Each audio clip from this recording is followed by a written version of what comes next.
大家好，这里是穷奢极欲，一个离不开钱的频道。我们过去曾经聊过，对许多富豪来说，慈善就是门好生意，除了节税省钱以外，还有许多不为人知的好处。但与此同时，也有不少人是真心想做善事，有人更凭借超现实的夸张财富，直接干涉到世界一小部分的运行规则。我们都知道，在美国进入私立医学名校就读是一件非常昂贵的事情，但最近纽约却发生一件大事，位于布朗克斯区的爱因斯坦医学院直接宣布豁免所有学生的学费，更表示日后将永久免收学费。消息一出，许多在校学生当场就喜极而泣，背后促成这次奇迹的正是一笔超巨额捐款。该校董事会主席高龄96岁的女富豪戈特斯曼将手上一笔市值10亿美元的波克夏股票直接全数捐给校方，金额之大，写下美国医学院历史上最大一笔捐款记录。经过计算，校方确认这笔股票的价值不仅可以用来支付当前学生的学费，未来更可以永久免收学费。按照官方最新发布的公告，爱因斯坦医学院将协助学生报销2024春季学费，并在2024年8月开始，之后所有的学费全数减免。在这次巨大的改变之前，爱因斯坦医学院一直都是美国首屈一指的私立医学院，但也伴随了高昂的学费。一般来说，就读该校1年的学费就将近6万美元，读完整个学程的总费用可能要烧掉台湾一间小房才读得起。也因此，许多学生都仰赖奖学金与学贷才能毕业。但相对的，这些精英初入社会时，却也背负了沉重的债务，使得他们的整体决策都会受到影响。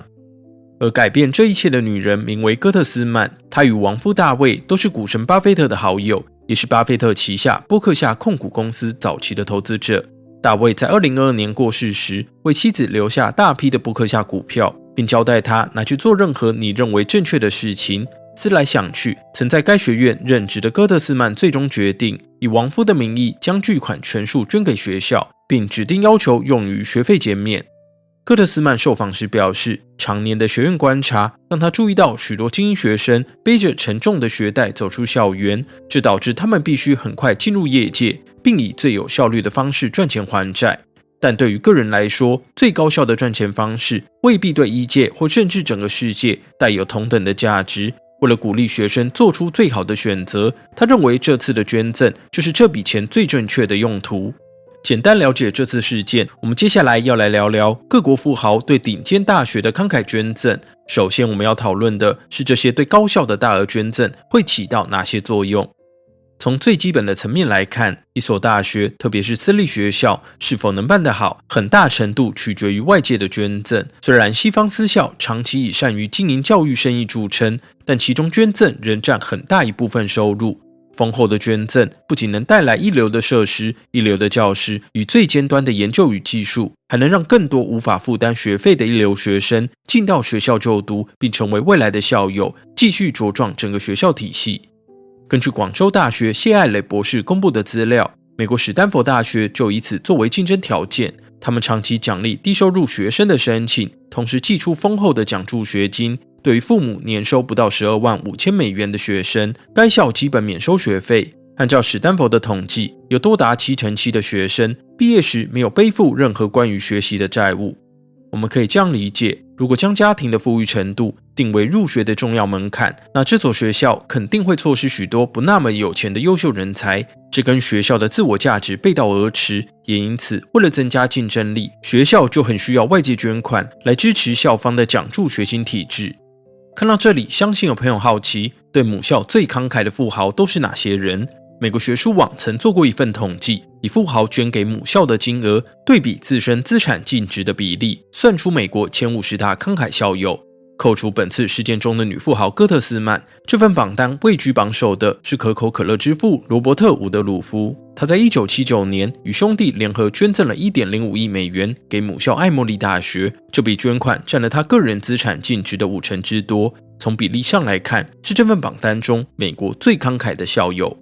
除了伍德鲁夫，还有许多知名富豪捐了大笔善款给母校，且多数都是常春藤盟校第一流学府。虽然有时候会引起舆论讽刺，质疑美国教育界还有更多更需要帮助的环节，如果富人始终都只捐给名校，那只会让阶级更加固化，根本无助社会正义。还有人直接抨击，认为富豪捐钱给哈佛或史丹佛时，为的只是在上流社交圈内刷一波人气好评，在名牌高校的建筑留下自己的名字，削弱常年经商的铜臭味。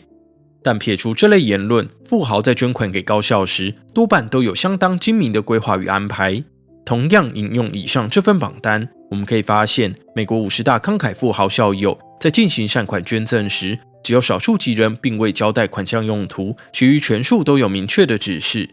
细看榜单的详细资料，谢艾蕾博士整理出8大项目，是这些慷慨校友们在捐款时明确要求的实施方向，分别为：第一，资助开展基础建设；第二，捐赠指明的学院或捐赠设立新的学院；第三，资助设立研究中心或资助进行有关的研究；第四，资助开设新的学位课程或建立学习中心；第五，用作学生奖助学金；第六，设立教授教习或进行师资训练；第七，直接捐赠艺术品与珍贵图书；第八，支持学校的运动项目。从对善款的规划与要求，我们可以反向推断富豪们的想法，由此找出他们试图影响的层面。简单来说，富豪们希望学校能不断扩张规模，建造更多更新也更尖端的研究中心。同时，有些人希望自己看重的领域能获得更好的教学发展。除此之外，富豪也希望透过奖助学金系统，让更多财力不足的优秀学生能进到母校就读，并期许在毕业后发挥影响力。有些人则捐出宝贵的收藏，让许多罕见的瑰宝文本能重回教育体系，以促进相关研究向前进行。最后一点比较偏向美国独特的风气，对运动项目的重视常常被视为名门传统。不同盟校间的经典对抗，更让许多校友即使毕业多年，仍感到热血沸腾。虽然多数捐款利益都十分良善，但这里也有人提出质疑，认为富豪指定用途的捐赠可能影响学生与教职员研究的方向，甚至左右教学内容。在最糟的情况下，捐助金流上的巨大差异将导致不同学术单位之间产生不可避免的发展分歧，进而影响北美学术界最重视的核心原则，最终引发学术自治领域的问题。对于以上担忧，学界主流观点目前并未将此视为太严肃的问题。毕竟长久以来，美国就透过这套机制成就了全球最庞大的教育帝国。更何况捐钱的就是老大，只要没有违背善良风俗，任何善款在确认收受之后，都该按照捐款者的意愿执行。总结来说，大额捐款是私立高校生存的动力之一，也是扩大规模不可或缺的一环。特别是美国一流名校，长期靠着杰出校友的捐赠，向上提升学校软硬体方面的实力，向下寄出丰厚的奖助学金，吸引世界各地的一流人才就学，由此建立起新一轮的正面循环。最后说回本次事件的主角，女富豪戈特斯曼，在人生的后半旅程，为亡夫遗留下来的大量财富，找出她认定最正确的用途，让这所位于纽约贫困街区的高校更有余裕培养更多优秀的人才。说到底，这或许是今年至今最正向的新闻。好了，这集的穷奢就到这里。对这个话题有兴趣的朋友，不妨在下面留言聊聊你们的想法，也欢迎追踪我们的脸书与 IG。我们下一集再见，拜拜。